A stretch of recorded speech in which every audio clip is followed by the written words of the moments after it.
ग्राहक ज्याच्या नावातच हक्क आहे. 24 डिसेंबर 1986 रोजी ग्राहक संरक्षण आणि हक्क कायद्याला भारताच्या तत्कालीन राष्ट्रपती झैल सिंग यांनी मंजुरी दिली होती. त्याच गोष्टीची आठवण म्हणून 24 डिसेंबर हा दिवस राष्ट्रीय ग्राहक दिन म्हणून साजरा करतात. यामध्ये एकूण 6 ग्राहकांच्या हक्कांचा उल्लेख आहे. पहिला हक्क आहे सुरक्षेचा हक्क, ज्यामध्ये आपण एखादी वस्तू खरेदी करतो तेव्हा त्याच्या सुरक्षेची जबाबदारी विक्रेत्याकडे असते.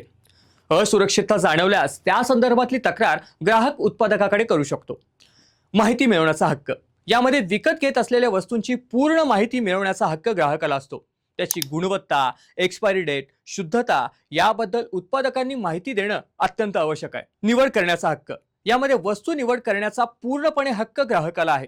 कोणताही उत्पादक किंवा विक्रेता तुम्हाला वस्तू खरेदी करण्याचा आग्रह करत असेल तरी देखील तुम्ही ग्राहक म्हणून तक्रार करू शकता. मत मांडण्याचा अधिकार, खरेदी केलेली एखादी वस्तू जर खराब किंवा निकृष्ट दर्जाची असेल तर त्याच्या विरोधात मत मांडण्याचा ग्राहकांना पूर्णपणे हक्क आहे.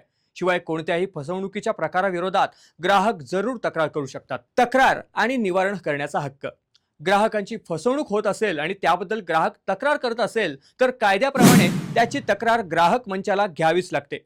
मग त्या ग्राहकाची छोटी तक्रार असो किंवा मोठी तक्रार. ग्राहक शिक्षणाचा हक्क, ग्राहकांची कोणतीही फसवणूक होऊ नये यासाठी ग्राहकांना त्यांच्या हक्काबद्दल जाणून घेण्यासाठी त्यांच्या ग्राहक शिक्षणासाठी सरकारने विविध उपक्रम राबवले आहेत.